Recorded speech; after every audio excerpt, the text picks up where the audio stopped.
On this episode, we look at some of the recipes for success and the size of King Og's bed and how that relates to you and I.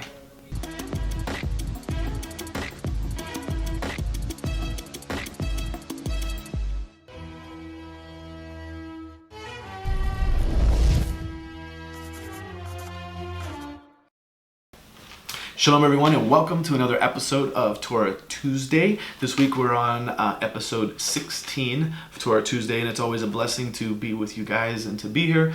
I hope that you're enjoying these, and we invite your comments, invite your suggestions in the comments below. Don't forget to use hashtag Torah Tuesday, and we love to have your feedback. And so this week we pick up in Parashat Devarim. We begin the fifth book of the Torah, and it is called Mishneh Torah. It's called the repetition of Torah. But really, this book is really a book on action. It's a book about enough education, enough training. It's about really where the rubber meets the road and getting out there and actually doing. So it's definitely another one of my favorite portions / books. This week the children of Israel are crossing the river. They're getting ready to take the land that the Lord has given them, that God has given them. And it's one of those things of they're no longer being just led by the hand. They're no longer, Moses is giving this amazing, Devarim, Devar, the word Devar, Daber comes from speak. So the words, and he's giving them these words, and he's giving them both a phenomenal rebuke and at the same time an amazing exhorting message as well. So it's one of the most amazing inspirational speeches, motivational and realistic speeches. You can get a lot of inspiration from these chapters of reading this and how to live life even to this day. It's so very applicable to this day and age and how we should live our lives on a daily, weekly basis. And so he's giving them this exhortation, he's giving them this rebuke, and they're getting ready to enter in, and they're no longer depending on the manna falling from heaven, the water coming from a rock, the meat being provided for them every morning, and it's now this journey of like we talked about last week, the journey of the tribes, matot maaseh, and getting through the desert, having this divine provision and having things really easily given to them. It could have been much easier, and now all of a sudden it's they have to cultivate the land, they have to build the cities, they have to take over and conquer, they have to without Moses, without these divine miracles constantly happening. And it's a very sobering position for us to stand there, putting ourselves there at the moment. And it's kind of like that moment when we send our children off, or when we had to take that initial step, and whether it's marriage or whether it's college or however it was that you left your parents' house, it's that step of, wow, now it's on me. It's not, I can't just depend on mom and dad's car anymore, or mom and dad's allowance, or then to cover the bills and the insurance and the rent. No, it's the reality of life, and that's what we're seeing as well in this week's Torah portion. And so it's really an amazing book, and it's really one of the books that most believers really should read. Unfortunately, most don't, and it's unfortunate, especially because it's the book that Messiah, our Master Yeshua, really quoted most out of in the New Testament. And you see, even in Matthew, right out of the gate, Matthew chapter 4. When the enemy is taking him off and is attacking him and tempting him, Matthew 4:4, Messiah responds back with Deuteronomy 8:3, and then Matthew 4:7, and Messiah responds back with Deuteronomy 6:16, and Matthew 4:10, and he responds back with Deuteronomy 6:13. So it's one of those things. If it was a foundation book for his life, and so as a believer, if it was the foundation book that he used to thwart off attacks, then how would that not be applicable to us today? So I think it's a very important book for us to consider in our studies, and I encourage all those, whether of a Messianic walk or not, to pick up that book and really attempt to learn and understand get good training on it, because it was surely a foundation for our Messiah's journey. So in this week's portion, I want to focus in on chapter 3 of Deuteronomy. It's very interesting how Moses really takes them through this journey of a lot of their failures, really, is what he's walking them through. He's not walking them through the greatest accomplishments. A lot of what he's referring to when he's talking about, is Abraham, takes them through the journey of Abraham and Lot. He takes them through the sin of the spies. He takes them through these this act of setting up judges. He doesn't, as for an inspirational thought or piece, it's not the highlights of the journey for the most part, but they all have a lot in common. And it's very important as a father sending off their children, and Moses is this father figure sending off his children now. He's giving them a very important lesson and a very important motivational piece in connecting these different, in chapter 1, 2, 3, into 4 of what's really important, what was important in this journey to learn from. It's really important.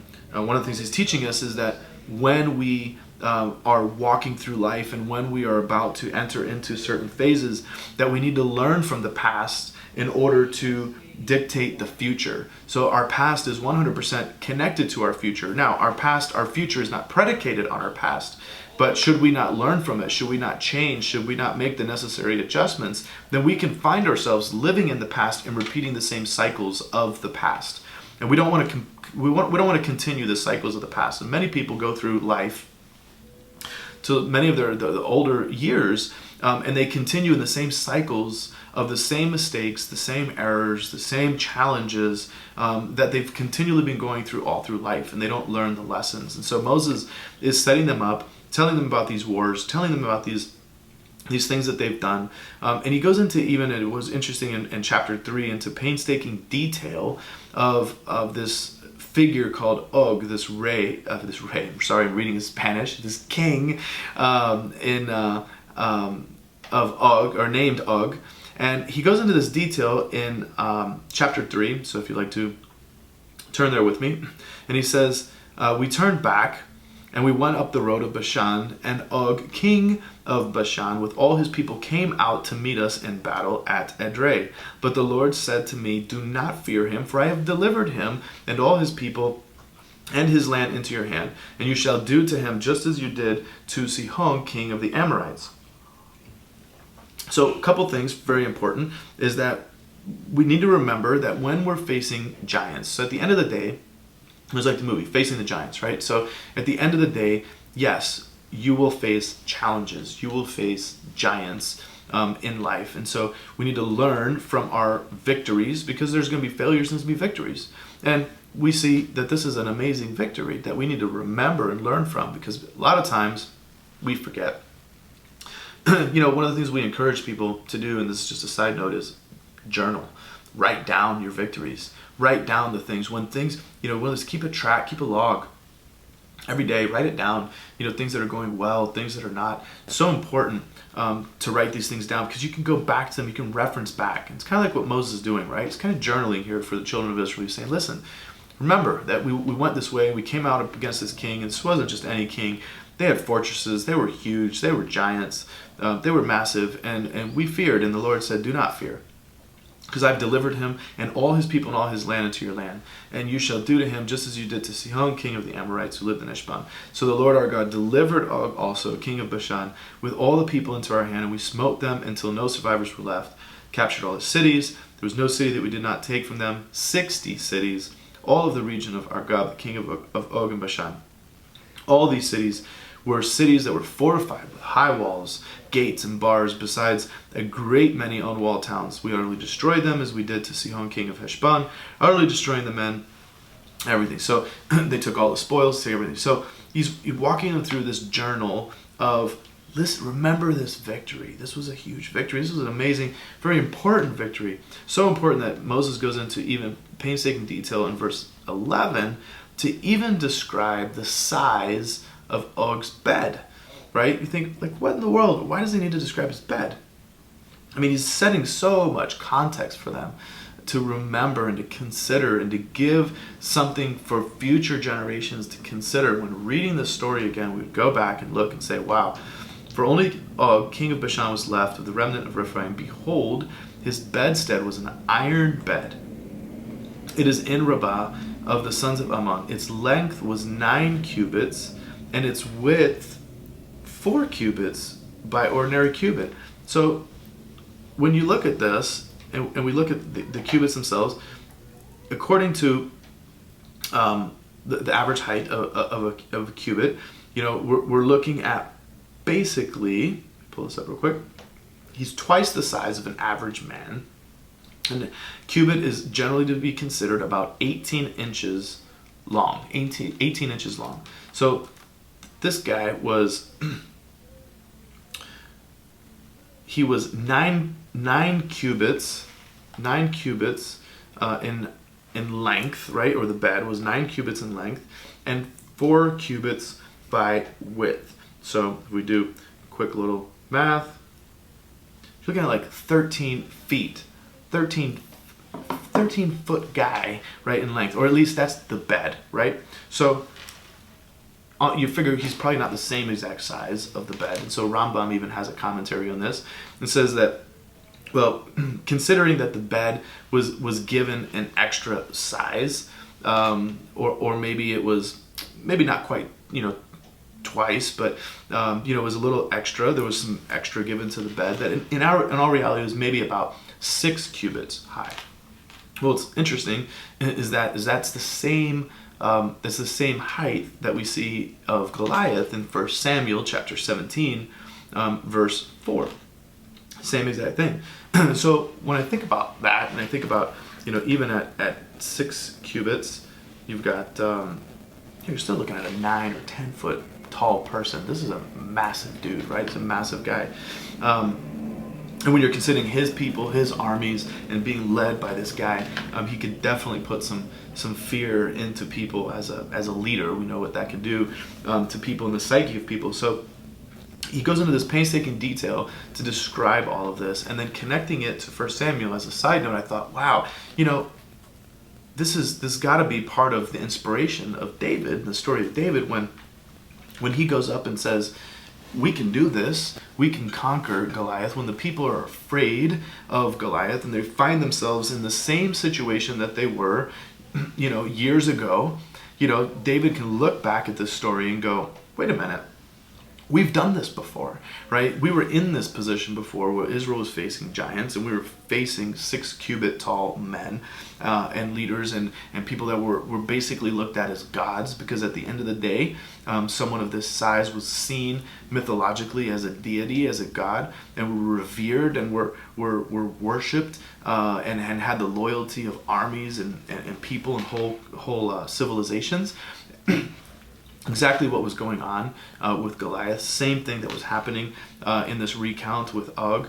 And Moses is writing all this down so that later on down the road, when they would find themselves in the same situation, they would be able to look back and say, we've been here, we've done this. And when God gives you something, when he's going to fulfill a promise, when he's given you a land, he does it 100%. And so we're guaranteed to win this because this is the land that he's given us. This is the victory that he's afforded us. And therefore, we're going to win. And you can look back. So it's the importance of journaling, of writing, of keeping track of our victories, of our personal failures and our personal victories, and remembering these things and looking back so that when we encounter things in the future, when we encounter decisions where we've made a bad decision in the past, we learn in the future to make the good decision. When we've had a victory in the past and we face ourselves in the future with a tough decision again, we can look back, and instead of being dismayed maybe by what we're seeing in our current present time, we can look back and say, wait, I remember 3 years ago, I remember 4 or 5 years ago, I remember 10 years ago that this happened, and this is a similar situation. I can do this, I can overcome this.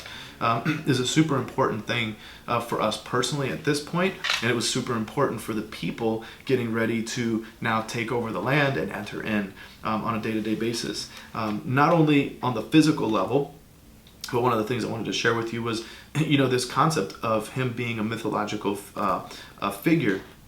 Og himself doesn't appear just in the Torah alone, but also in some of the Phoenician inscriptions as well, some of the Phoenician era texts.